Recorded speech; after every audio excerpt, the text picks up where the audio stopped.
Assalamu alaikum wa rahmatullahi wa barakatuh. Tonight I want to talk about mental health, and it's going to be an open topic, and I want to talk about mental health, inshallah. Um, I was looking the news maybe a day ago, and I have noticed somebody in the entertainment world had committed suicide. Um, and that's something seems to be going on a lot in Hollywood and even in a lot of communities. It's happening. Uh, mental health. I think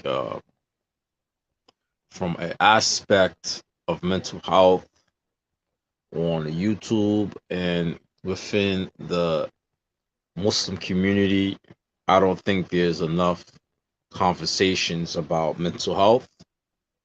In the African American Muslim community, that's one.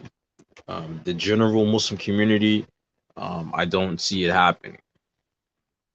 I remember maybe last year or maybe in 2021 or 2022 that I was at the masjid and I was going for salat, and there was a lot of police there at one day, and it was a janazah that day, and one of the Muslims who was a police officer, they had his janazah, and I was walking to the masjid with another brother, African American brother, mashallah, who's actually a retired NYPD police officer. I believe he was like a lieutenant. And he was telling me that yeah, that's a lot of that's going on in the police department, where this particular Muslim brother he had committed suicide. So related to the Islamic rulings pertaining to a suicide, we understand from those rulings that suicide is something that if a Muslim commits it, it's a great sin, and he or she will be in the hellfire over and over doing that particular act that killed them, right? So this is something that is not permissible in Islam to take one own life.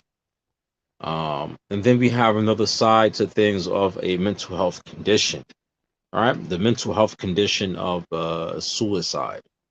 So when I was looking at the news and I was looking at DJ Twitch, who committed suicide, um, and before that, somebody in also in Hollywood, the gentleman who played uh, which TV show was that? Power Rangers. He also committed suicide, him being in his 40s. Both of these gentlemen were actually in their 40s. And so mental health is something that I believe that the Muslims we need to talk a lot more about. Especially we have in the black community also suicide, and there's the suicide pertaining to young males and females also exist in the African American community, especially in African American Muslim community, in the Muslim community in general.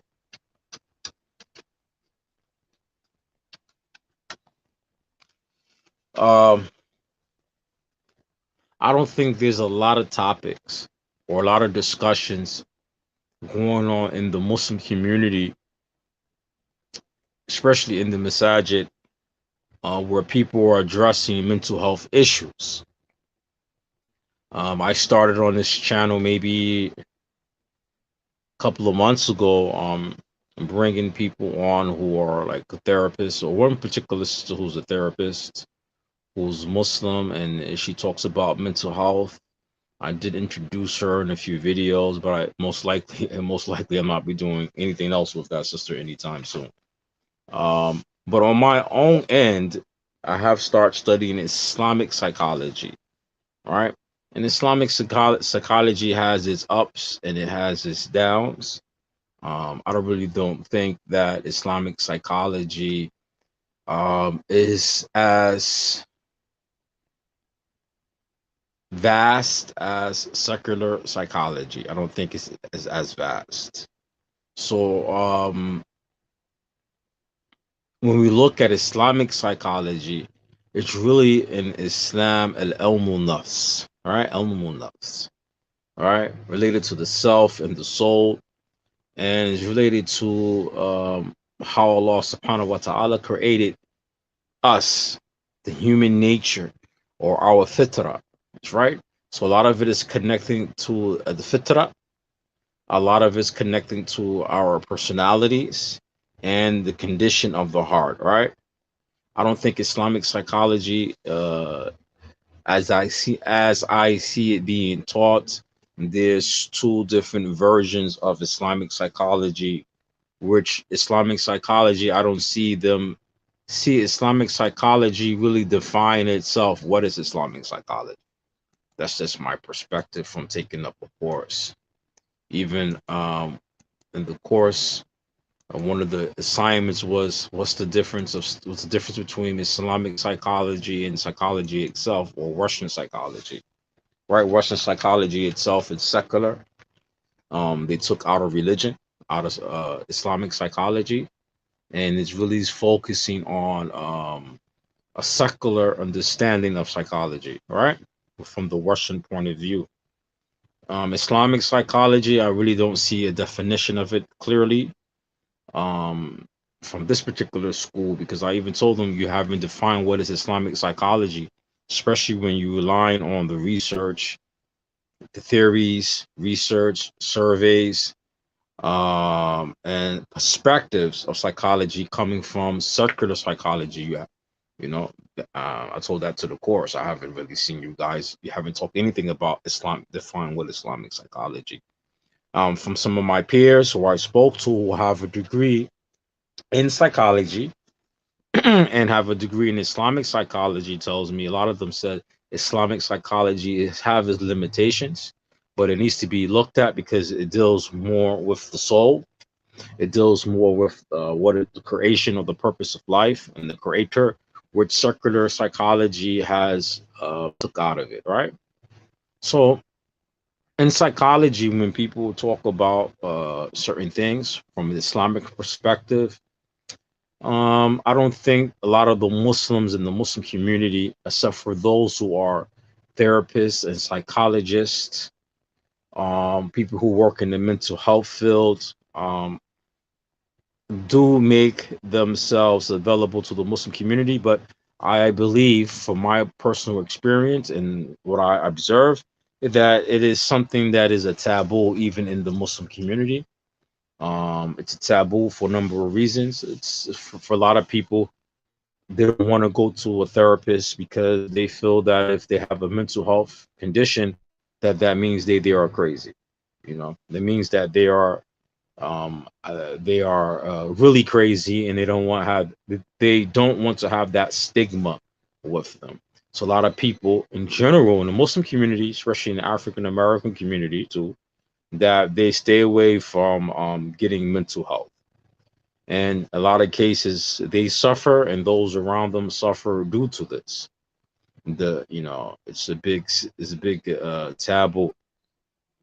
So when I looked at DJ Twitch and I'm looking at other individuals with DJ Twitch, I look at it from a different perspective. We really haven't talked about why he killed himself, and I can't give no diagnosis. I'm not a psychologist, and I can't make no diagnosis. But something I have heard from a black psychologist who talks about the effects of systemic racism and racism itself, its effect on Black Americans. And one of the things that he had mentioned from the aspects of mental health, from the perspective of mental health and psychology, is that a lot of Black people who live amongst white people, they go through a lot of mental health issues, right?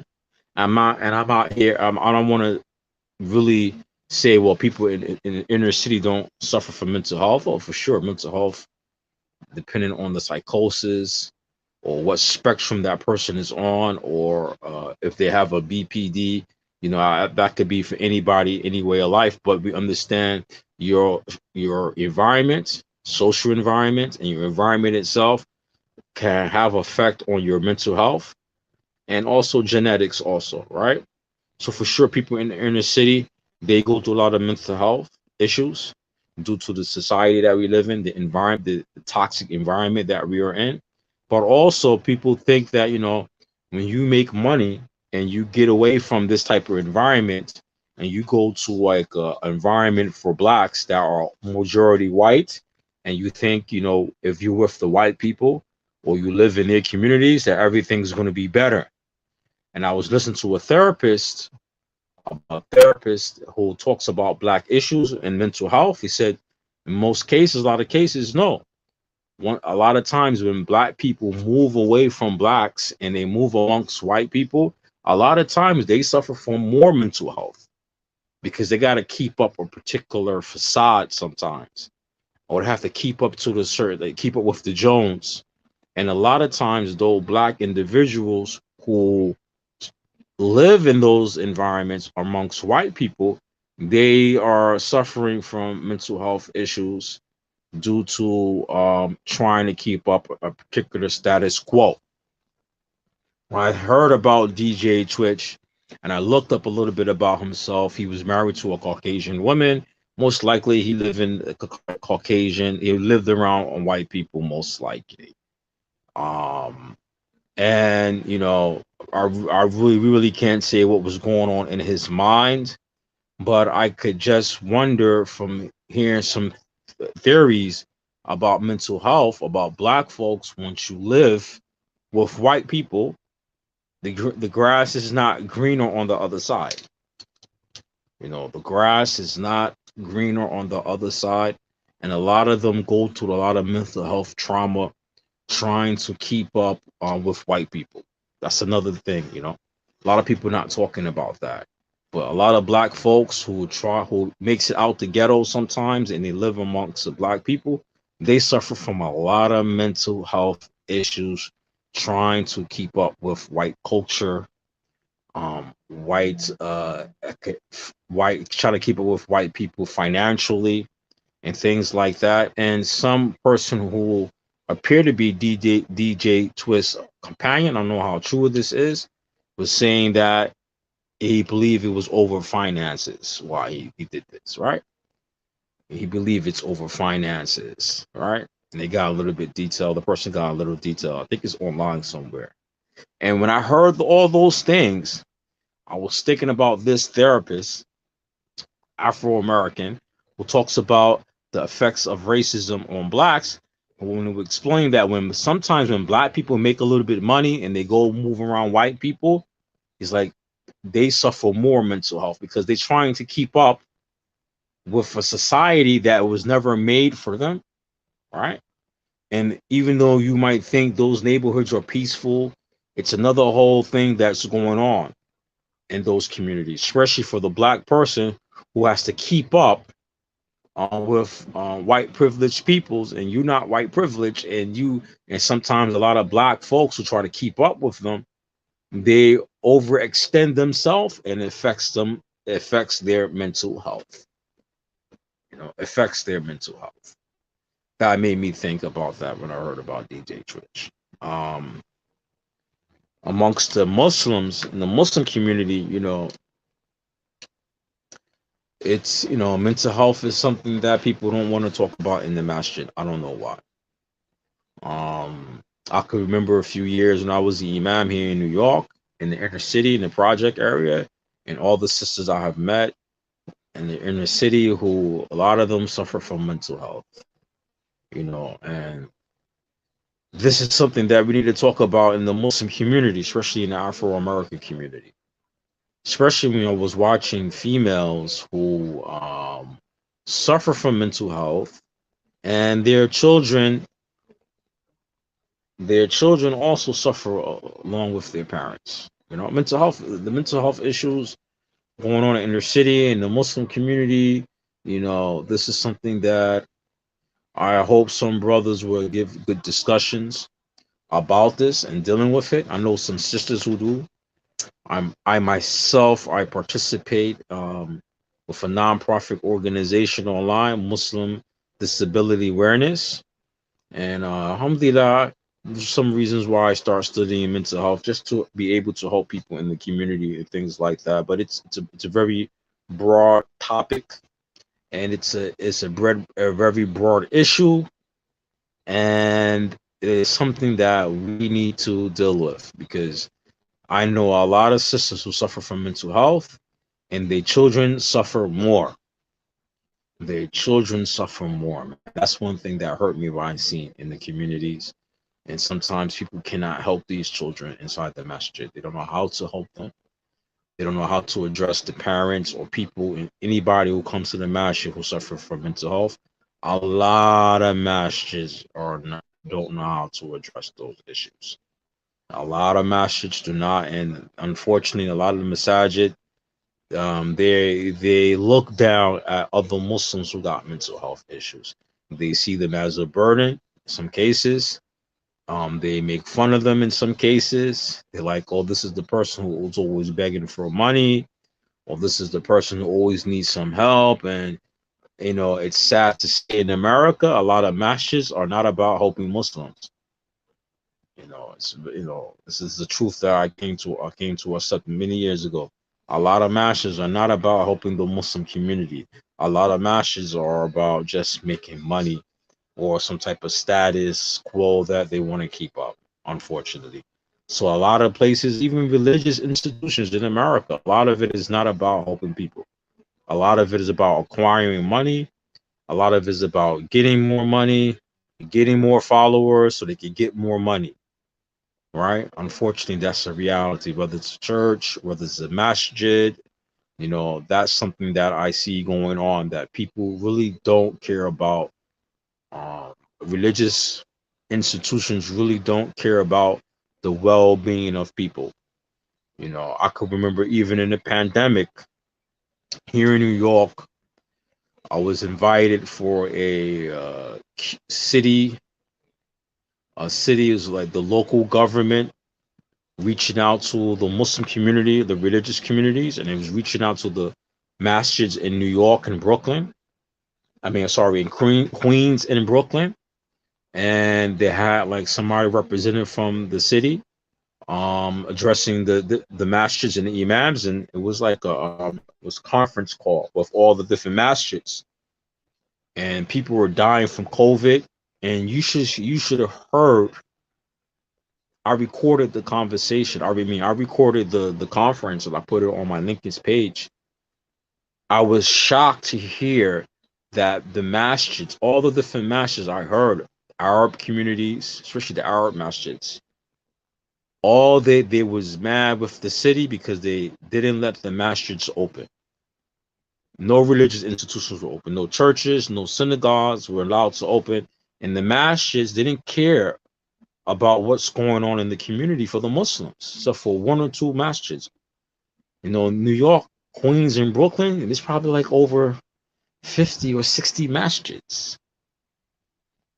In that conference call, maybe it was about 20 different communities in Queens and Brooklyn. And all they cared about, from the Arab masjids, they care about, hey man, why we need to have the people come to the masjid, not to pray. You know what they said? We need to have the masjids open so we could pay our mortgages for the masjids. And if the people don't come to the masjid, we won't be able to collect money for them to pay the mortgage and the overhead. Wallahi, I heard this hurt my heart so much, man. I heard this. I was like, these greedy Muslims don't care about the Muslim community and the people in the community is dying from COVID. This masjid by my house, this is an all Bangladeshi masjid. Representatives from their community was at the conference. They was like the only masjid that was cared about the peoples in the community. It was like, yo, we have a lot of drivers who drive for Uber and drive taxis and not being protected for the COVID. How the city is going to protect the people in their community for COVID? All the workers, who have to go to work.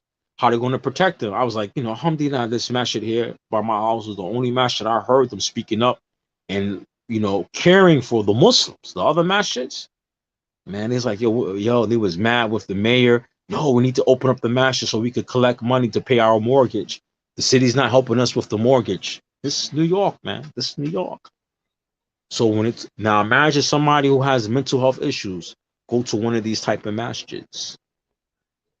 Imagine what's going to be treated because they can't bring money to their communities. You know, somebody, our community disagree over the prayer being made in the masjid during COVID. We wound up closing for a while. New York the same. It was closed. Right? Then after they let it open this a little bit. Allow certain numbers and splitting. But when in the middle of the mix of the pandemic, when I heard all these, especially all those Arab masjids, I was like, yo, man, you guys will never get my money. You never get my donations. I recorded it too. I recorded most of the lecture or most of the conference. I recorded it. So I know in the future, I know each masjid, where they from. When time to come, I see them asking for a donation. I'm telling them I won't give these people a cent because your money is not going to build the community. It's going to pay your mortgage and your overhead, and those getting big salaries in your match. You don't care nothing about the people. Now imagine somebody who is suffering from mental health in the Muslim community reach out to the masjid for some type of help or whatever. Imagine what type of treatment they're going to get.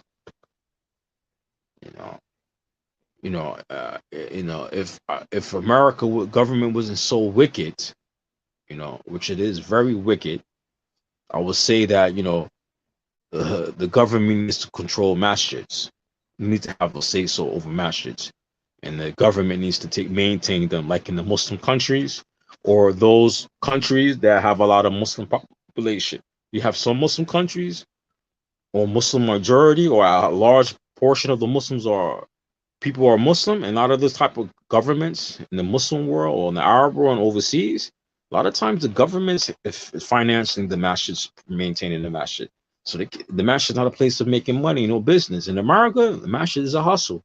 It's a hustle. And it's sad. Especially when it comes to people with mental health. I can remember a few times myself being an imam, and I see people come to the community, and it's well known. Sisters that suffer from bipolar. The masjid like, yo, we can't help them. Tell them go. We don't want to give them the money. Tell them go. And you sit down with some of these women and have children, they suffer from mental health issues. Some of them not on their medications, some of them on their medication. And then they don't want to have a committee in the masjid to go check up on people who have mental health, unless you're coming from their family, somebody, the board member who's related to them or their friend. This is sad, man. This is really the sad state of the masjids in America. Then they wonder why, after COVID is over, or the pandemic's, it's not as bad, some of these masjids are wondering why people are not returning back to the masjids. Some of them wondering why. I'm like, because you don't have nothing to offer the people. You have nothing to offer the people. That's why I'm kind of, myself, don't even want to work again in the masjid. I really personally, I don't want to work for a masjid. Never. In New York, never, man, never.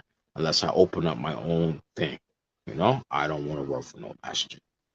I worked for a masjid about 5 years, man. 4 years, maybe. 4 years. Man, I can say personally, masjids don't care about the Muslims. They care about collecting donations, about money, man. I remember after this masjid I was working at, I can remember I used to go to donations for this masjid, fundraisers. And masjids are a money business. It's a money business. I remember we went to one big masjid in Manhattan, Masjid al-Rahman. That's something on 34th. I know this masjid for many years. A lot of my companions used to meet up at this masjid because it's like the taxi. It's like the taxi masjid. All the people drive taxi and Uber in the city. This is where they pray at, right? So, I used to meet up one of my friends. Unfortunately, he died from COVID too during the pandemic. SubhanAllah, my good friends, man. He died from COVID too, man. And I remember I did a fundraiser in this masjid, and I, When he's talking to the boards in the masjid, the board is like, "Yo, listen, man, you're gonna do this fundraiser, but whatever we donate for you guys, this masjid have two jumas. That's how big, how much people pray there. They have two jumas, right? Because they can't legally have all the people inside, so they have to have two kokbos or two juma services, right? A lot of masjids have to do that now these days, especially during COVID. But this is way before COVID. And I remember the board, they was like, "Yo, man, um, whatever you collect, we take this percentage out. But the first collection is going to be for us. It's for the masjid. And then the second collection, whatever is left over, you guys could get. Alhamdulillah, I think we got like $8,000 in that masjid. Alhamdulillah, I did a coke walk there. But masjid is a business. And in New York, it's a business. It's a business. Even the imam. And so imagine when people have mental health and they go to one of these places. So most masjids, not all of them, but most masjids, they look at the followers for money. So if the person is coming in need or help, I'm not saying all masjids are like that, but in New York, some of them are. If the person have mental health, you think they're really going to spend the time and the money to help people like this? It's very then you have the stigma of not wanting to talk about mental health, and then you have the stigma of people in general, Muslim or not, don't want to talk about mental health. Then you have those who are suffering from mental health. All right. And then the mental health services in New York is good, but you would think a religious person, if you have mental health issues, the first place that he would go to for help is his religious community. Right? If I'm Muslim, I'm practicing Muslim, or I'm donating, the first place I would think about going for help if I'm having a mental health crisis or have an issue or delusion or having an episode or I'm having some positive symptom of something mental, some cognitive issues, the first place you would think the person will reach out maybe is the masjid. And there's no one in the masjid prepared to deal with these issues, mental health issues, severe issues, and they don't know what to do, and they don't have no one there to address or help the people. It's like, what's the purpose of the masjid if you can't have these type of services for the Muslim? I remember there's a sister I brought on here who's a therapist, right?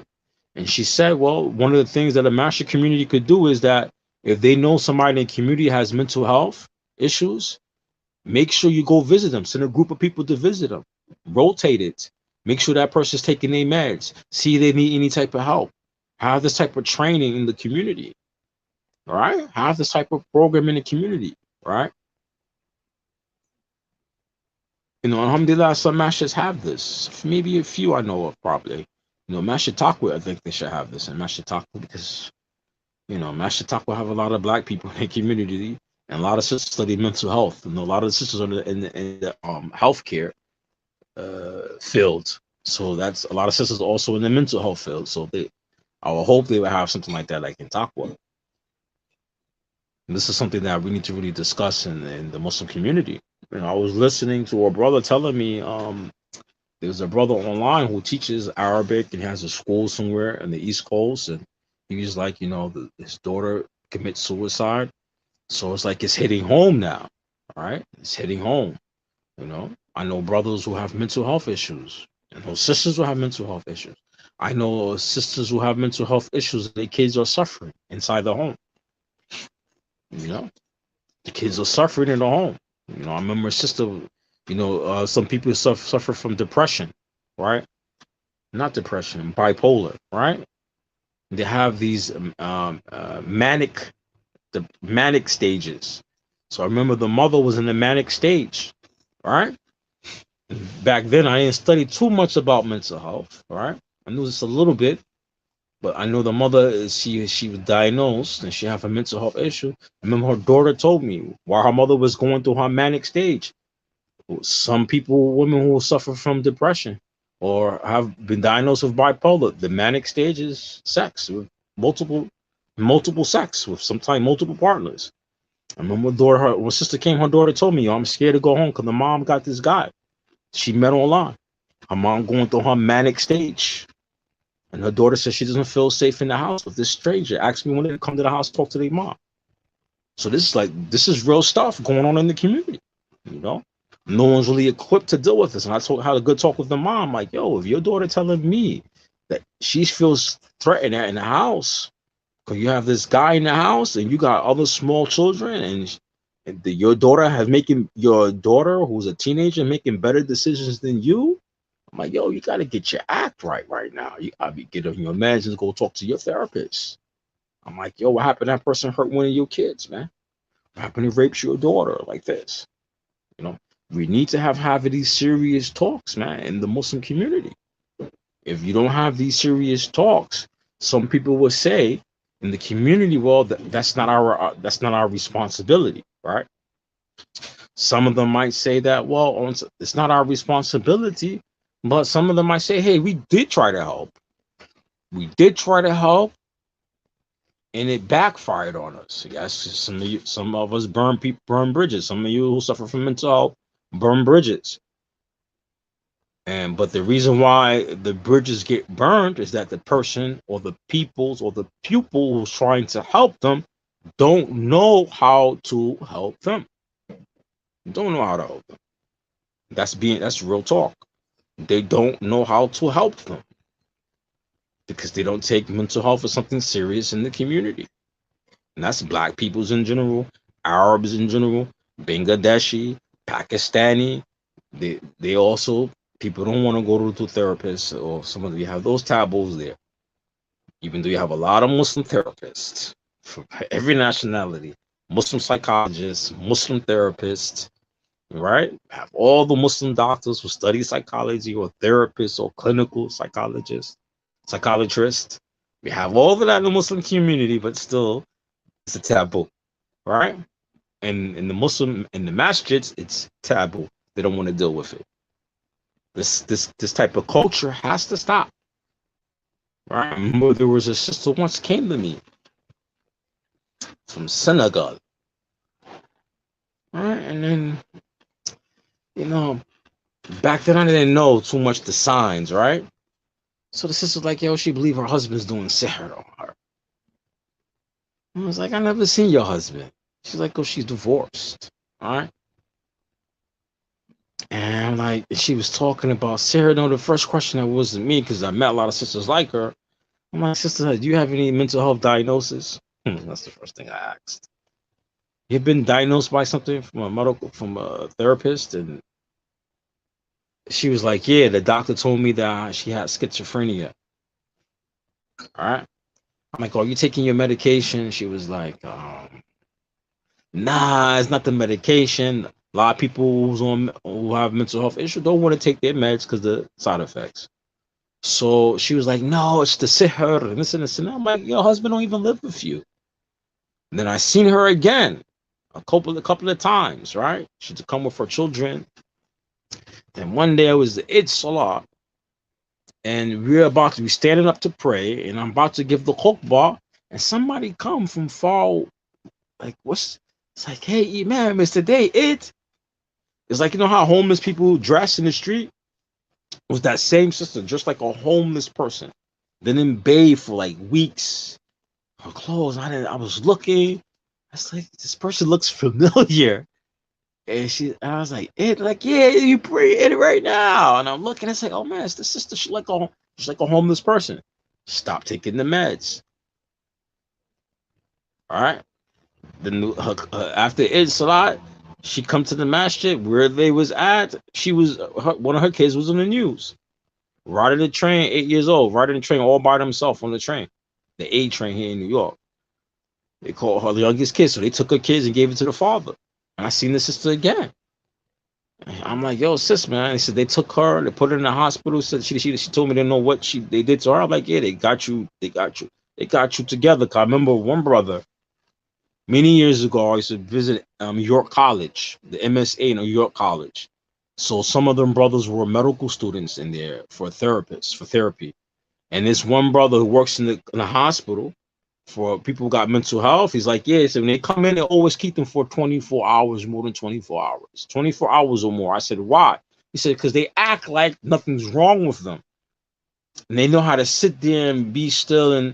But so after a while, they can't help it. You keep them for 24 hours. So after a while, they can't help it. And then wherever they're suffering from, it starts showing. And then they know how to treat them. Right. So I knew this. Right. My brother told me this, who works in clinical psychology in the hospital. So I thought about it. I told the sister now, I'm like, nah, they gave you some meds. Cause I said, yo, I seen you in the street that day, and how you was dressed, you ain't bathed like for maybe a month. And then your kid got caught on the train. How your kid walk out the house on the train? Where's your other kids? How you let your 8 years old on the trains going up and down, riding the trains? I said, yo, sis, you got to take your medication. And I'm like, yo, there's nothing wrong. You doing Rukia and taking meds. We need to have some type of improvision for people like this in the community. You know, we have a lot of this going on in the city, especially in the masjids. We have a lot of this, especially in New York. A lot of it, no one knows what to do. A lot of cases, no one's trained, and no one knows, no one doesn't know what to do. And then sometimes, you know, we have a brother or sister, we see them every day, they appear to be normal, but one day they come to the masjid, they spaced out. Right? People don't know what to do and how to get them help. A lot of times call police on them. Some cases gotta call police. I remember my brother used to act up, man. He'd act normal, and then one day you be in Salah. I remember this brother, no lie.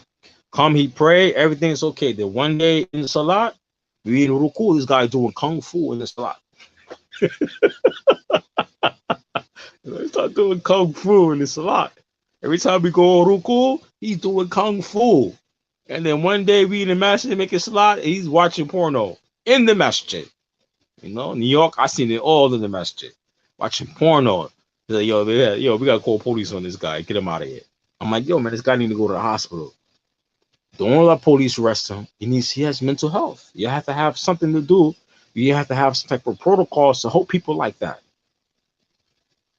I remember one day this brother was not on his meds. He was inside the masjid, in the wudu station, smoking weed, where everybody there smoking. Yeah, I seen it all in New York. Smoking weed in the member, smoking weed in the wudu station, smoking weed in the wudu station. You know, I'm like, yo, bro. In some masjids, they don't know what to do with people like this. They don't know what to do, man. No, I seen him the other day. He cursed me out. Matter of fact, I seen him about 3 weeks ago. 3 weeks ago, I was walking. He seen me. He don't mess with me because I lay him out, right? But I know he has mental health. And he's like, nigga, give me some money. He's like, nigga. I'm like, yo, you Muslim, right? I'm like, yo, you know, you shouldn't be using that language. You talk to another Muslim. He's like, nigga. So I said, like, yo, I want to knock him. I want to punch him dead in his mouth. And I mentioned his name, right? And he's like, oh man, he's like, this guy know my name. I was like, yo, you so and so go to this masjid? He's like, oh man, he didn't come back. I haven't seen him come back to that area like for a whole month now. He'd be every day, but he'd be like begging and stuff, right? So when he said, I called his name, I'm like, yo, come on, man. You know, you gotta be on your meds, man. You know, but you know, some people would say that, you know, some people in some masses they call police on these people. All right, sometimes people call police. I remember one day I was in Masjid Taqwa during Ramadan, and this brother started bugging out, man, and grabbing the microphone and calling the Don before the Salat time come in. He's like singing the Don, and then, you know, we like, one day the guy is normal, then the next day he's spaced out. That means because Ramadan, he wants to fast, so he's not taking his meds, and he wants to fast. So he's like, yo, you need to take your meds, man. It's not logic for you to fast. Because, yo, when you off your meds, you're doing all this crazy stuff in the mass shit, man. Somebody going to beat you up in here. People need to have protocols for people like that. They have to have some type of strategy on how to help people like this. You know, I know there's some communities. I know one brother, what he does is He has a Muslim psychologist that he works with, right? And the people in the community that he meets like that, he hooks them up to get care. Alhamdulillah. I know a brother, he does this. Sometimes these sisters get their kids taken away. He hook them up with this therapist and get them on their meds, and then he go to court and vouch for them to get their kids back. This type of programs we need, in the inner city and like this, right? Might be the brother, the doctor's like Pakistani brother, right? But we need to have some type of understanding. Even if you're working in the masjid as an imam, you need to have understanding. But one day I'm in the masjid, and this guy, we give him shahada, right? He's a new Muslim in his late teens, and we talking, and the guy, he's like, I notice all his arms. He's like, he got these scars. He be hurting himself. Self affliction, right? Right. So I know that's a sign of mental health. Where I knew then that's one of the signs of something's going on, right? So I started talking to him and stuff, and he started explaining to me his mom got a gay lover in the house, and one day the mother's there and they about to fight in the masjid. I'm talking to his mom, right? I'm talking to his mom one day, and him and his mom about to fight, and the kid is mad with the gay lover in the house. It's really bothering his mental health, and he's like, he can't do nothing about it except for slash himself. He said to help ease his pain. Right? So you have to be prepared for stuff like that. I heard one day many, many years ago when I was in my early 20s, or my late 20s, when I was in my late 20s, he's like, being an imam, you have to be a therapist or a psychologist. And he didn't mean that literally, but he's talking about so many of the social dysfunction that go on in the community. It's like the imam has to be a therapist. What he doesn't know, I think he himself, the person who said he needed a therapist himself. But that's true. I think we need Muslims trained therapists to learn how to deal with these things, especially when you're in the inner cities. Some people say, why you see more mental health issues in the inner city? Because in the inner city, due to the environment of the inner city, people develop mental health issues. Right? People develop mental health issues. People start feeling depressed. Cost of living expensive. Not that many trees around your house. Not a lot of sunshine. People are demanding. Children are demanding. Workers demanding. Everything's demanding. Nothing works your way. Then people start having issues. Then you have the cultural. You have the environment issue that's coming from other family members or culture. I know brothers right now talking about they want to kill themselves because they can't get married, because their family won't allow them to get married, and the same brother who the family won't allow him to get married, he got a good job, make the most money in his family, and he can't get married because the people in his family wants him to marry somebody from their culture somewhere else. Then on top of that, the economical strain on him being living in the city, and he's like financially got to take care of his family. On top of that, he got a good job, got money, can't marry whoever he wants because the culture. So he start developing depression. I mean, I'm out. This is real talk. It's real talk. I have a brother right now talking about he don't want to get married. I'm like, yo, you work, you have money, you have a good job, you should be married right now. It's like, yo, the women, the stress. He's like, I seen it all. So I be helping brothers out, and he see what's going on with the marriage. He's like, yo, man, I don't want nothing myself. And people talk about now the passport bro, and he see for himself the passport bros, they don't got it easy either. So sometimes he come and either ask him to come help me out. Well, and I have married somebody from overseas. He'd be like, yo, see the stuff I be going through? He's like, yo, man, I ain't messing with no foreigners. I don't know, man. He told me a lot of people who married overseas from the Muslim community, them brothers have a lot of problems too with those women when they get over here and get their papers. I know brothers who's suffering a little bit here because they can't get married because the women and the culture and things going on in the city and the cost of living and all the extra, the woman, all the baggage she bringing with her, plus the kids and this and that, and don't want to be financially taking care of somebody else's kid, and don't get no respect on top of that. It's a lot of stuff going on in the inner city, you know. And then you have the stress. Even the people don't think. Some people think, yo, I get the foreigner is going to be easy. Oh man, they also have the mental health issues.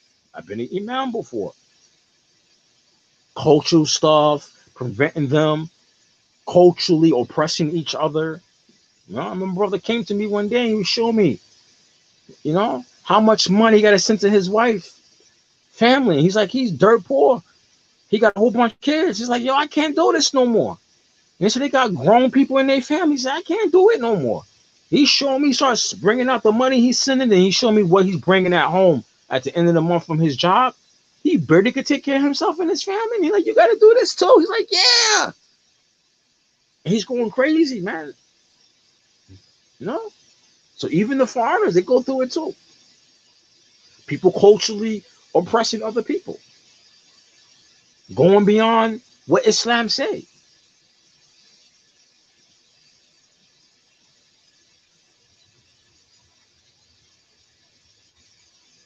Somebody was talking, I was listening, I think on today, on YouTube or something, and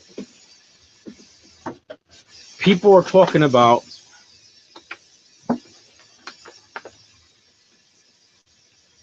the Dawah scene online. You know, how people are using YouTube to get Dawah, right? And I was listening to somebody. I was listening to what was it? Muhammad Hijab, right? And he was interviewing, or somebody was interviewing him, and I was listening to him, and he's talking about Dawah, Islamic Dawah on YouTube, right? And they are only looking at from the aspect of politics. Who's preaching against who? Who's against the liberals and who's against the Salafis and no one's talking about the issues that are going on inside the Muslim community. They're not talking about mental health issues. They're not talking about the social issues that's going on. All they care about is algorithms and who's able to get popular or who's able to debate the best. Who's the best debater?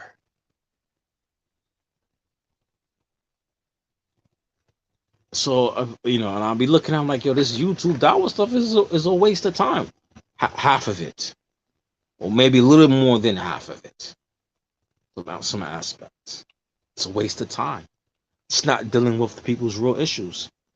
It's not dealing with what's going on people mentally. Dawah should be targeted towards two parts of the body.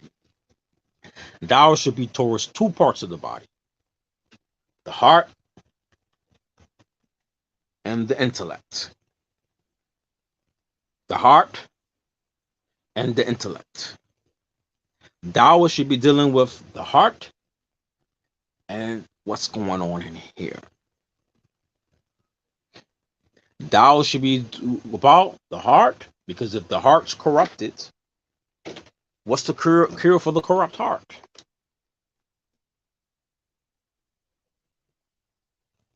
What's the cure for the heart that's inclined to doing evil?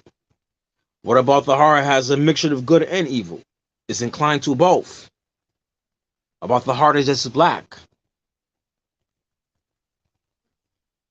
Muslims have these conditions. Then this. Some mental health issues are genetic. That's a given factor. But some mental health issues due to the environment that you live in. A social economical reason could cause a person to have mental health issues. Like I talk about DJ Twitch. Don't know his case, not making diagnosis, but committed suicide. Right? And when I heard he committed suicide, and I looked him up and I said, oh, he's married to a white woman. So I said, oh man, he has more of a financial strain on him. Most likely have live in the white neighborhood, and he has to keep up with somebody or a community that financially he's not on their level. So he has to always keep up with the whites, what white people. And white people have a level over us related to finances because nobody in America intentionally made any type of blockage for white people to get money in America. They did it to black folks. So as soon as the black people get a little bit of money, they go live in the white neighborhood and marry a white woman, and then they start getting into more mental health issues because they're trying to keep up with white people financially what they don't have.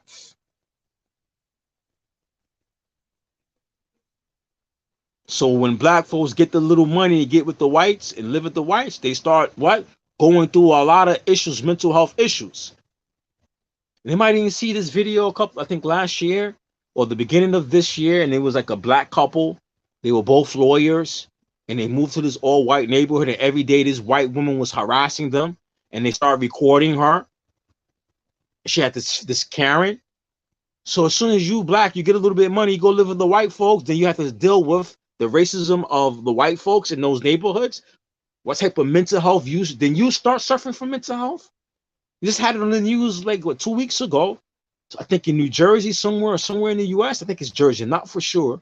That the neighbor who was white called police on a black little girl, and you can hear the police call. It was like this woman is spraying stuff on the trees. She was actually spraying this natural stuff to kill these type of flies that are known from killing to destroy like trees and vegetation things, right? Our culture. So it says, you see them, kill them. She has some natural stuff spraying them on the trees, killing the little girl. He's calling police on her. Saying this woman is doing this and the mother is stressed out. Well, that's what happened when you go live with black folk. I mean, you go live with white folks. That's what happened. You go through another mental health issue. So your daughter, who is a young little girl, who should be developing certain type of things, who should be developing mentally, right? As any other normal child should be developing, learning, being a scientist, going out there looking at the trees and killing insects, and there's something that kids do. Can't be a kid because the neighbor hates your daughter and hates you because you black. So your daughter has to suffer from this mental health. This is going to give the child mental health issues. I gotta watch what I do because my neighbors hate me because of my skin color. I just want to throw that out there for people who's talking about DJ Twitch and that he committed suicide. No one wants to talk about what happened to black folks when they get with the white woman and they go live in white neighborhoods, what type of financial strain they start going through and the mental health issues that those things cause, trying to keep up with people who financially you can't keep up with.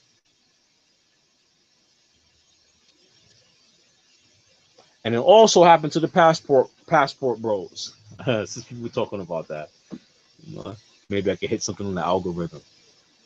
Passport bros. I know brothers. I got friends of mine who don't make no money, married to Moroccan women who don't have a lot of money, and these guys be financially stressing out, going over and under to take care of the woman from Morocco and all her family back in Morocco. And don't even help their own mama, they black mamas, and they black family members. And they go head over hill in debt, breaking their back to take care of the woman because she looks very similar to white woman. And as long as she's not a black woman, this is something good to do. And them brothers go through some mental health issues also, trying to keep up with this if they don't have the money. I have seen it. For brothers. So mental health, that was kind of off topic, but mental health issues could come from various different things. Various different things, but no one in the black community needs to start talking about that. Why black folks, as soon as they get a little bit of money to go live with white folks, you're gonna go through some mental health stuff living amongst some white people, especially if you don't have the income like them. and then you're trying to keep up. I think that might be the issue of DJ Twitch, why he might committed suicide. No one's want to talk about that, except for a few. I heard a black psychologist mention this many years ago, that black folks, when they live with white peoples, or their mental health and their physical health start declining, because they got to keep up with that facade. They got to keep up, and those white communities were made for white folks,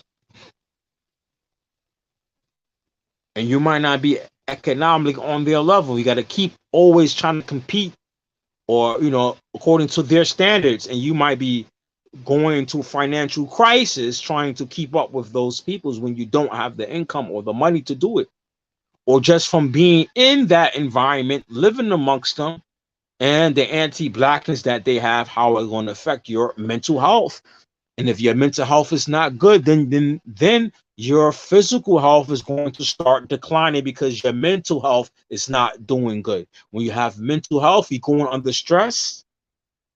Your body start producing chemicals that supposed to help you relieve yourself, but sooner or later, those things, your body start producing chemicals that's harmful for the body, due to the continuous ongoing stress. The body was physically designed to deal with stress for a temporarily means, right? For temporarily, it has some defense in the body that is designed to deal with temporarily stress, or stress for a temporary time. So when you keep on going through the same stressful issue, then you start developing mental health issues. Then those mental health issues start what? Affecting the physical body. So not just the mental health is affected, the physical body is affected. No one wants to talk about that. No one wants to talk about that also. No one wants to talk about that also. That's something very important also. you know, Open topic, man. Open topic. Open topic tonight. So I think for the Muslims, man, Islam in America, I don't know, man. This is like tonight is like freestyling. Sometimes, I wonder what is the future for Muslims in America, because I don't see Islam strong in America with Muslims. Let's be honest. Even though we have a lot of turnouts for people taking Shahada and all that stuff, man, I look into long term. I think long term. I think future. I think down the line.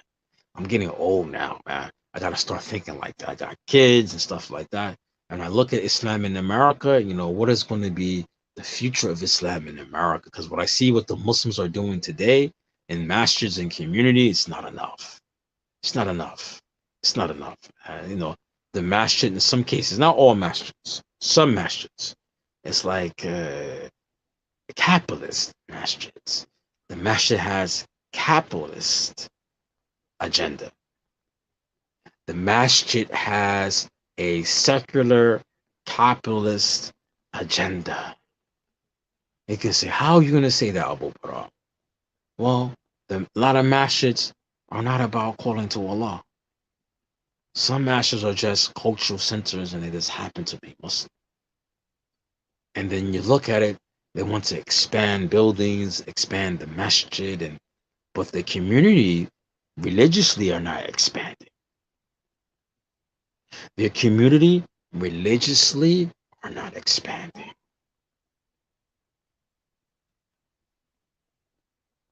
The community religiously is not expanding. Some might be, some, and this doesn't mean all masjids. It's like, what is the goal then? I have this big, how you gonna have this big, huge masjid, huge mall, huge hall, or huge community, or huge building, but spiritually, your peoples have not developed. Your children won't be filling this building once they become adults. They're living like the disbelievers. So why you don't invest in building or expanding spiritually?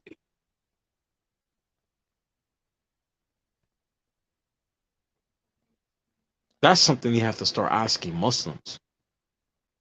Forget about these buildings, masjid as the building aspect. You have a masjid and you have a huge masjid or a huge community, but the people are spiritually dead.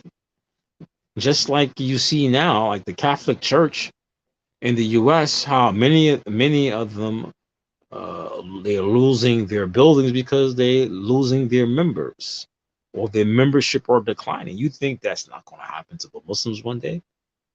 Especially when I look at the Muslims as a whole in America, from the different ethnic groups, they're not really preserving Islam. I really don't see people preserving Islam. All the Muslim educators, all the Muslim who have those PhD and master degree by their names, and all the Muslim community that have all the influencer people who are educated, engineers, doctors, all type of wealth or money, but they don't have Islam. They don't have Islam. They might have Muslim names, but they don't have Islam spiritually. The spirit of Islam is not with them. That's what capitalist societies do to you. إنما no, what's the إنما المال بالنيات. Actions are based on intentions. If you came to this country for a better way of life, then you didn't come to this country for Islam. And America ain't the place I will go for it. It's not America's not the place you go for Islam.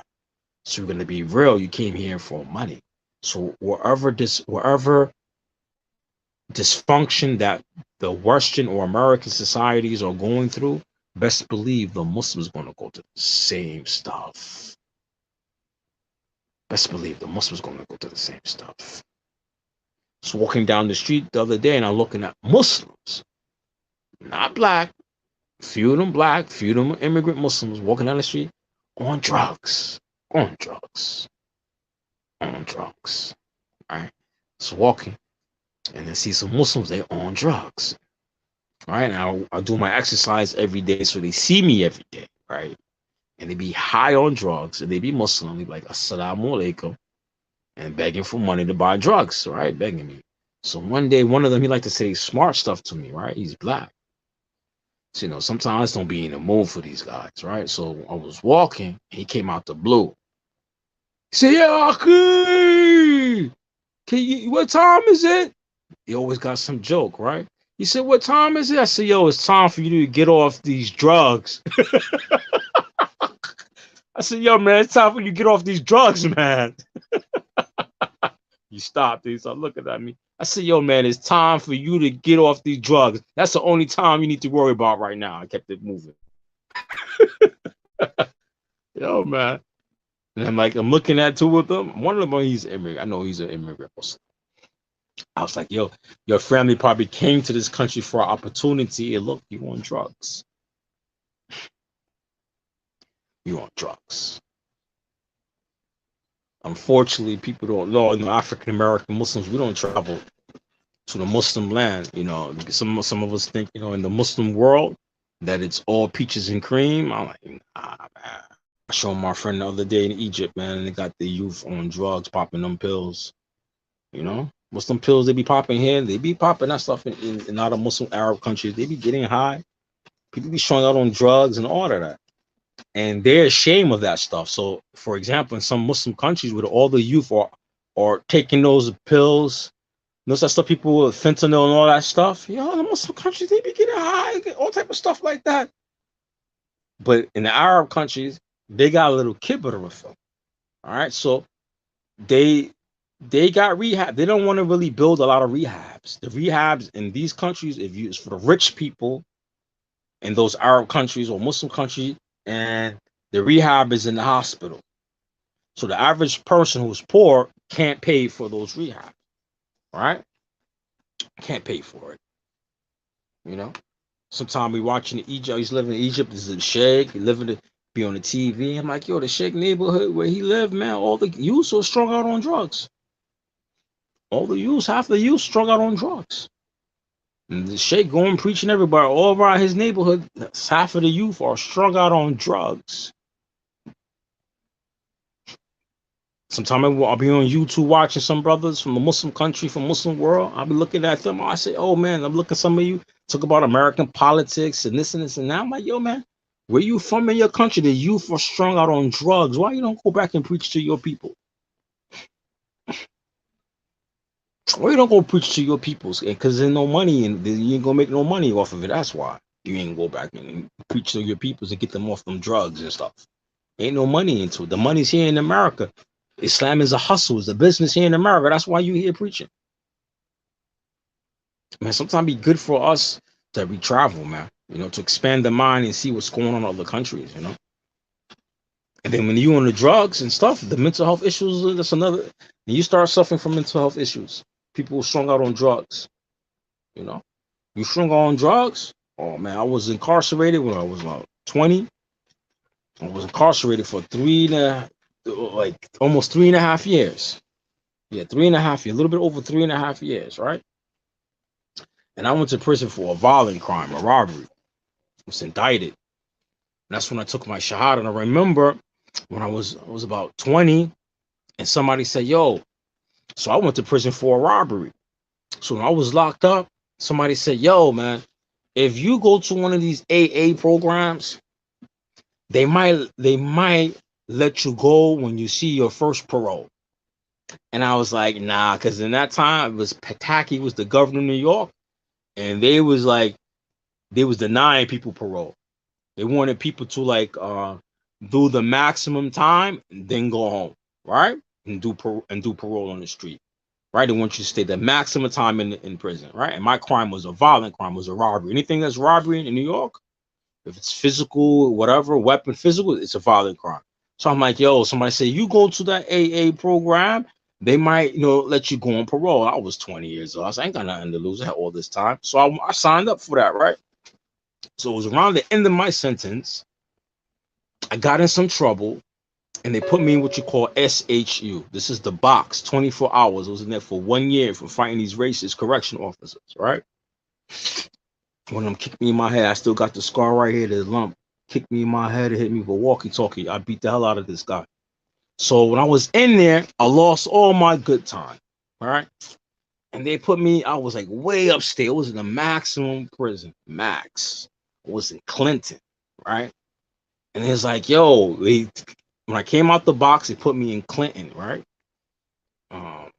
And then they sent me to this camp. It's like, yo, they got this drug camp. I was like, man, I did most of my time now, and I don't want to go to this program because I know I was on drugs, and then my crime had nothing to do with drugs. But I went there anyway, right? So we was in this camp. It was so cold, like on the border of Canada. And I was in the program, and I started listening to the guys like strung out on drugs, because I wasn't a person strung out on drugs, and my crime had nothing to do with drugs. So I'm like, I don't want to be in this program. And then I already I was already denied parole and all that stuff, and I beat up some correctional officers in there. I don't want to go to this program. Somebody told me so. They made me go to that program. So I was in the program. I was trying to get kicked out, but I would listen. One day I would listen to the stories of the people on drugs, some of the mental health stuff that they go through because the drugs and they mind, how altered they mind. Man, I heard stuff from these guys in them sessions. I was like, yo, man, drugs mess up your capability to see difference between right and wrong because of drugs. I listened to this guy who was Puerto Rican, who stole from his mother $60,000 on drug partying. I was like, nigga, somebody need to beat the hell out of you. I told him one day, I said, yo, man, I know you made that up. You just telling them stories, hoping to get parole. He's like, nah, it's true. I said, nah, I don't believe you stole from your mother $60,000 and blew it in 1 week. He said he blew $60,000 on drug parties in 1 week. He took his elderly mother, all her money and blew it on drug party. He's like, yeah, man. I said, you gotta be. He said, the drugs make you do that stuff. Right? I mean, he was talking one day. He was like, yo, he has a background in psychology himself. I'm not making this up. Remember, man. He told me he even have a. He said because his family had a little bit of money, right? He was Puerto Rican. He was from like the Bronx. He's like, yeah, man. He had a little background in psychology, right? And I was thinking he was just lying, right, to get out the program. He was serious. He's like, yeah, man. When you on the drugs and alter your mind, he's like, yo, he had a drug binge parties and he blew $60,000 of his mother's saving. I was like, damn, man, this dude. I was like, yo, man. Then I heard another guy was in there. He said he smoked so much crack. He had a newborn baby, and the fumes from the crack, put a hole in the baby's lungs. Newborn baby. So that's how much crack he was smoking in the house. That the newborn baby that he had, it could have been a crack baby too, that it had holes in the lungs. I was like, damn, man. I'm like, yo, I told him, yo, you gotta get me out of here, man. I told him, man, I'm like, listen, man, you gotta get me out of here. These guys are depressing. I said, nah, man. Lady's like, yo, you drugs? Nah, I said, hell no. I got incarcerated. I was 19 going on 20. I was like, hell no. These dudes like in their 30s and 40s. I was like 20, 21, 22 at the time. And the mental health issues that them guys was going through and suffering from, then I didn't know. I didn't understand then the effects of drugs on the mental health, right? I remember they got me out that program. I'm like, yo, man, I can't stay here, man. Y'all gotta get me out of here, man. These guys are depressed. I'm like, yo, how you doing this much drugs and this and this and that? I never understood the mentality of somebody on drugs. I never understood. Today I do, but in my youth, I never understood, man, the mentality. But I knew that the use of the drugs how it alter your thinking and stuff, right? And some people start developing mental health issues, and if they have mental health issues and they're doing drugs, it makes things worse for them, right? That was my understanding of drugs. But I heard them guys stories about the drugs and what it make them do. I was like, whoa, you know, whoa, you know. Even in my past, when I think before I was Muslim, way before I was Muslim, I was like in my teens, man. I think I was like 18, maybe 17. Nah, I don't know, 17, 18. I can't remember. Somewhere, man, was down south. The dudes were selling drugs and stuff somewhere down south. And I was looking one day and I seen somebody, right? They were selling drugs to this person, right? And I seen somebody because this was like in the late 90s. So in New York, people wasn't smoking crack like that in the late 90s. People wasn't smoking crack like that. But down south, people were still smoking crack. I seen somebody come to a spot. They had their kids, and they was trying to sell their children to get highs. They trying to sell their kids to smoke crack. I was like, yo, that's the lowest of the low I ever seen. Understood, man. Drugs, what it do to a person, their mental health, their physical health, whatever. Oh man, you will sell your own kids. You will sell your own soul to get high, right? So I never was a person, dealt with using drugs, especially crack, cocaine, none of that stuff. I see what that stuff made people do. I even growing up in the 80s, man, I seen what drugs do. I remember when the crack epidemic and AIDS epidemic clash came together across each other. Man, I remember that as a kid, man. I seen a lot of my friends I grew up, little kids I grew up with, I could remember if their mother was prostituting, if one of their parents was on crack, they most likely died from AIDS. Especially the ones who was getting high and prostituting. All the kids I grew up, their moms was doing that stuff. Every last one of them kids' moms died. And some of them dudes, I remember they went to foster care and group home, molested, raped, and all type of stuff. A lot of them went through, man. It's like, that crack epidemic, It messed up a lot of black folks. It messed up the people on the drugs. It messed up the mental health and physical health of those kids who parents was on drugs. The mental health issues, just alone from the crack epidemic. Alhamdulillah, my parents were never on drugs, man. I know that's the blessing from Allah, alhamdulillah, that my mom was never on drugs. But the people I seen who grew up and their parents were on drugs and stuff, and then when crack hit, and the crack epidemic and the AIDS epidemic hit, oh man, that was like, back then I couldn't fathom. Back then I was a little kid and didn't understand, but I just knew this kid I grew up with, mom's dead. Kid I grew up, father's dead. And when that stuff hit, the crack and AIDS hit together, whoa, man, it took out everybody. And then when the crack came and the AIDS epidemic came, mixing the AIDS epidemic was the homosexual stuff. See, that's something that the LBGQTI community don't want to talk about today. I remember that stuff when I was a kid. When the crack epidemic and the AIDS epidemic came across each other, oh man. People I knew was gay as a little kid, people who was homosexual and stuff. I know whole families taken out. Gay families, gay lovers, people next door neighbors on crack, gay people who was not on drugs got taken out, having different sexual partners and being bisexual. And some of the people that they was on the drugs was on drugs, smoking crack, or they was bisexual, sleeping with men and women. See, the LBGQTI community don't want to talk about that stuff, man. I grew up through that stuff in the 80s. I was born in 78. I seen that stuff right here in New York, man. I grew up, I seen it even where I live right now, because where I'm at right now, I grew up here. Even I could tell you everybody in this building I knew who died from AIDS. I've been living in this building. I live with my mom. She's elderly for over she's been living here over 40 years. This building where I live in, I can tell you everybody in this building who died from AIDS. I had a neighbor right here upstairs, died from AIDS. The person who gave her AIDS, he was messing around with another gay guy. He was bisexual to live on another floor here, the third floor, living with his gay lover. They all died in the early 80s. She died in 2002. She died right after 9/11, right?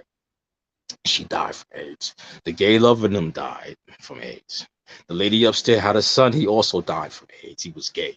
He was going both ways. I remember before he died, he came visit me and my mom when I was small, talking about how he caught AIDS and he was in Egypt, selling his body in Egypt. These people don't. I tell people, them Arabs, they be funny too. They be gay and all that stuff in the Arab countries. Don't sleep for a second. Don't think them Arabs are not gay. This dude was a English teacher, English professor. He was in Egypt. He told me and my mom he was in the gay clubs and getting banged by them dude. He was a prostitute himself in Egypt. He liked that stuff. And he caught that. That's when he finally got AIDS.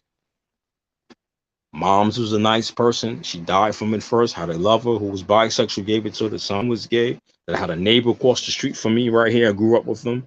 Two of them, little kids I grew up, moms died from AIDS. One was a prostitute. The other one, both of them was prostitutes. One of them was on crack.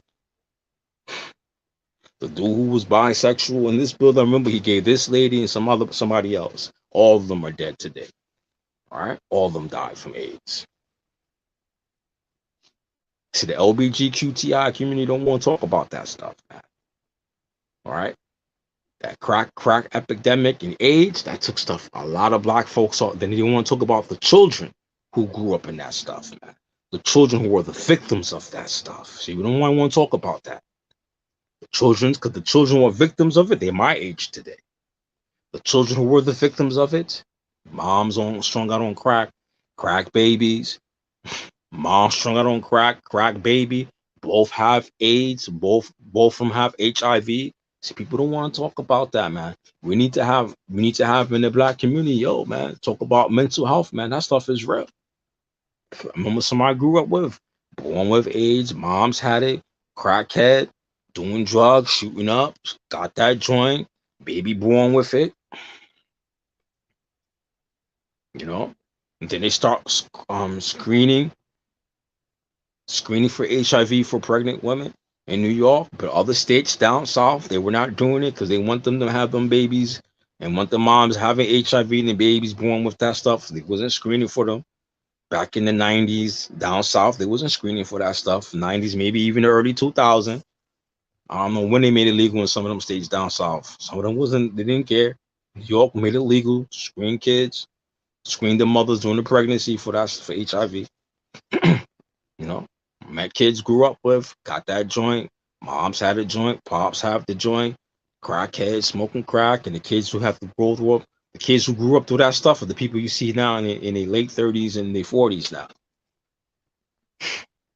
And depending because the crack epidemic was longer down south. You know, the crack epidemic was longer down south, man. So in the late 90s, down south, they were still smoking crack. Some people, parents were crackheads. Yeah, I'm telling you, we need a lot of therapy in our community. Those kids and people who grew up in that stuff, they're adults now. All that stuff you be hearing about people shooting up stuff now, the gangster stuff, the rap music, and all that stuff. A lot of them, a lot of them kids, maybe a lot of them people, the rappers and all this stuff and all this culture. A lot of them, their parents came out of this stuff. All that stuff stems from all that stuff back in the 80s and the 90s, man. That stuff, that crack and the HIV still affecting people today in America, black community today. Still affecting them physically, still affecting them mentally.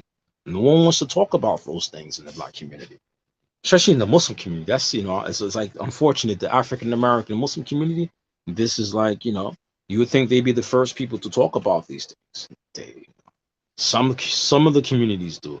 The Salafi community, the African American Salafi community, you guys are you're gonna have a day with Allah. I tell you guys right now, all you callers of Salafi in the black community, you guys gonna have a day with Allah, man. Because a lot of you guys, you don't want to talk about this stuff. A lot of you guys, you just want to preach what them Saudi scholars are preaching and all that stuff. Look, man, in Saudi right now, and Saudi and a lot of them Arab countries, you can't get no resident visa, residents. Even studying them in university, you get an HIV test. You know that, right? Them Arab governments, they don't play that stuff. They don't play that stuff. Them Arab governments, them Arab countries, they don't play that stuff. You got HIV, or you can't be going to them countries and just living in there and stuff like that. Even you want to go to a university in them countries, you take a HIV test to get the visa. That's one of the qualifications of the visa. One of the visa qualifications to go in them school, they give you an HIV test. So they're not even playing with that stuff. They're not playing no games with that stuff. All right? But in the same Salafi community, we don't want to address that stuff in America. But them same Arab countries that you went to study Islam, and you were students in them universities, you had to take an HIV test to get the student visa. But in America, we don't want to talk about none of that stuff. And, a lot of them Salafi brothers tell you right now, a lot of Salafi callers are all going to hold you guys accountable for a lot of stuff, man. And unfortunately, a lot of that stuff is also in the black Salafi community. No one wants to talk about it. No one wants to address it in the Salafi community. So for a few people I heard in the past, few people, right? Don't want to talk about social issues, don't want to talk about mental health, don't want to focus on that, but want to focus on what brings the crowd or money. It's I think Islam in America is at one of the saddest state. Islam deal with all these issues, but the Muslims don't want to deal with these issues. It's like the Muslims are blind. It's like the Muslims got a veil on their eyes, but Islam itself removed the veil. Islam itself removed the veil so you can see, but it's like the Muslim voluntarily wants to put the veil on. In particular, the Salafi community. The Salafi community, I don't have good to say that when it comes to social work in the communities where they from, especially black communities. Allah gonna hold a lot of du'at in the African American Salafi community. Allah gonna hold you guys responsible in the day of Yom Kippur. I wouldn't want to be in none of those positions with Allah, because a lot of you guys are not doing your responsibilities. You're shirking your responsibilities. We've got a lot of issues in the black community: mental health, finances, education, um, segregation, housing, the social problems. The reason why you have to keep on preaching to the brothers to come to the masjid for salah and to study Islam and take care of your wives, because the reason why you gotta keep on preaching it, you keep on preaching and not seeing the people's following through, because you're ignoring the social issues that's causing them to behave like that, and you're ignoring them, and you keep on preaching, and you wonder why the people are not responding, because you don't understand the mental psyche of these peoples that you're preaching to.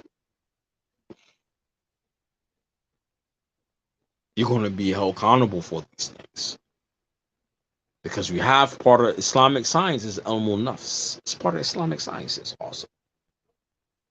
Ilmul nafs, that's related to the soul, related to the mind, thinking.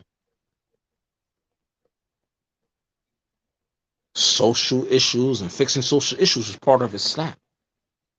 When the Prophet ﷺ, in this time before he was given revelation, were not the Arabs killing their youths, their female children, meaning the female children? We're not doing that. When revelations came, it called to Tawheed, but did not the Prophet stop them from doing that? So the Prophet dealt with the Arab social issues. What do you think zakat is? Zakat is related to financial, that's social issues. Making sure the poor people have some food and shelter and clothing. What do you think jihad was? Jihad was not only did it defend the religion, but it changed the social status of the Muslims. You got something called spoils of war. You conquer over things and you reap from the benefits of conquering.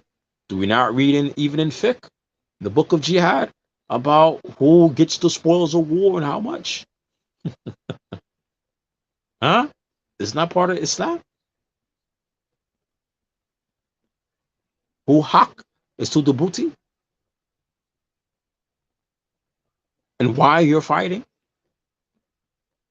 So we're not talking about, that's not social issues. The fighting, social fighting. Who were some of the non-Muslims that helped the Muslims? Like when the Muslims conquered Egypt, they had help from the non-Muslims. Why?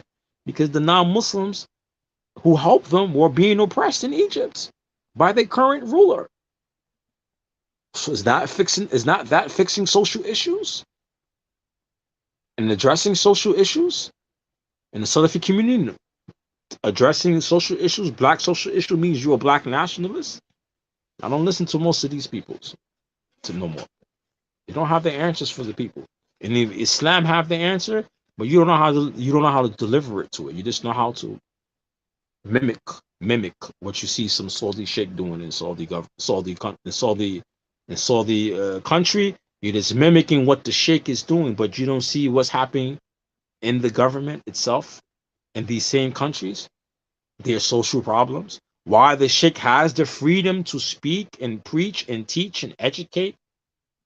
That's because the Muslim government and the scholars dealt with those social issues that they were going through and fixed them, which allow the sheikh freely to preach and teach Islam to make sure those social issues don't come back. You don't see the hikmah in these things? But in America, addressing these issues is taboo. I don't put a lot of faith in I don't put a lot of faith into callers of Islam in America, especially African Americans, Arabs, and this. I don't put a lot of faith. I don't put a lot of, not faith, but trust into them. I don't see nobody really doing no real dawah in America, except for maybe a few handfuls. And those small few handfuls, I'm not talking about people who could preach nice, good lectures and good talks. I'm talking about people who's physically making changes. Physically making changes, not the entertainment Islam. We have a lot of that, especially on YouTube. The entertainment Islam. About to leave soon. All right? In about 6 minutes. The entertainment Islam. That's what people love on social media. The entertainment Islam. All right, something to entertain them Islamically. Some nice talk, but in the end of the day, what have you changed? What has changed? I'm gonna end on this particular part right here. We have individualism, right? And Islam is about Jamaat. The Muslims in America are still practicing Eurocentric individualism and not practicing Jamaat togetherness. Who's going to eradicate this in the Muslim community, especially for the revert or the convert communities? The Western Muslims, meaning that you're Black American, White American, or Latino. Who's going to remove the individualism that the Muslims, especially the convert community, is practicing? That's why we can't do nothing in our communities, because we're practicing a Western Eurocentric individualism. If somebody could address some of that, then you could talk about addressing social issues. And then we could hit on issues that the communities have. We could hit and fix them collectively. This is another word, collectivism. I'm trying to think of it.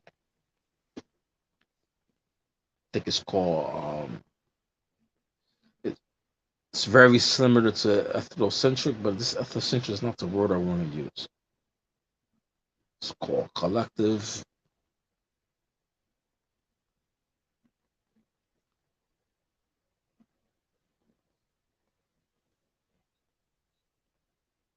It's one of my books, though. There we go. Make sure I'm pronouncing it right. I even got my audio on. Collectivism. Collectivism. There we go. So collectivism is the practice or principle of giving a group priority each individual's in it. I read it again. All right. Collectivism is the practice or principles of giving a group priority over each individual in it. The theory and practice of the ownership of land and the means of production by the people or the state. That's another definition. Collectivism versus individualism. All right. Collectivism stressed the importance of the community, while individualism is focused on the right and concern of each person. We need to focus on collectivism, moving as a group. A lot of the convert or the Muslim community from the convert community, because Arabs practice collectivism, Desi Muslims practice collectivism, right? Africans practice that. It's being ethnocentric, right? Collectivism stressed the importance of the community, while individualism is focused on the rights and concerns of each person, right? That's some of the definitions. Usually, this is part of social psychology and sociology, actually. So, as a result of collectivist culture, value collaboration, communalism, constructive interdependence, and conformity to roles and norms, right? Basically, working together, right?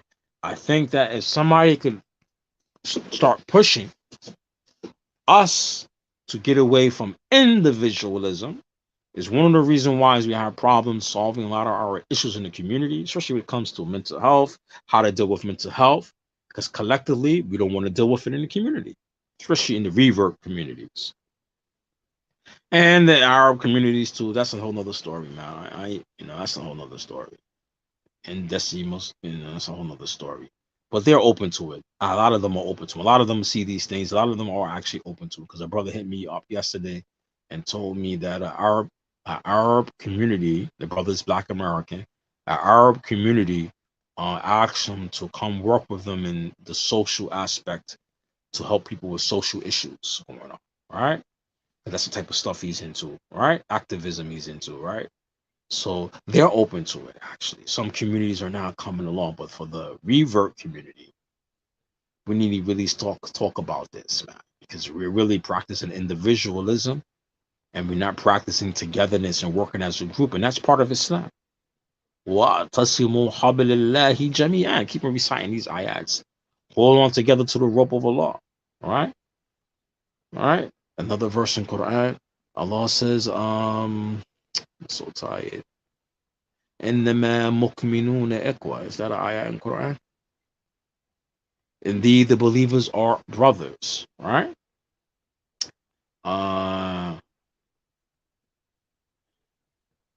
No. That's not. I think that's a hadith. I'm trying to think of the ayat. I'm just so tired right now. All right. Another this in the verse in Quran where it says, ta'awanu ala birr and taqwa. All right. To come together, what? On bir, piety, and fear in Allah. These verbs, ta'awanu, means to do something together as a group. Many verses, this particular pattern in Arabic, right, is demonstrated in many verses, was calling the Muslims to do things collectively. All right. I think that's something in our community that we lack. We lack. So I'm about to close out. As one here. Anybody have any questions? You can ask, or maybe some topics they want to hear about in the future. But I think that's something that we need to even talk about a little bit more. I think we have too much of individualism that's practiced, especially from the Western Muslim. All right, the Western Muslim. Yo, man, why taking $10 out of my account, man? I'm out of here, man. Uber is robbing me right now. Let me go, man. Man, Uber's a thief, man. About to Uber trying to take money out my account without asking me for services that I don't use. I don't like that. That's one thing I don't like. Charging me $10 for a service I don't even use, man. I'm out of here because now I'm upset. Now I'm upset, man.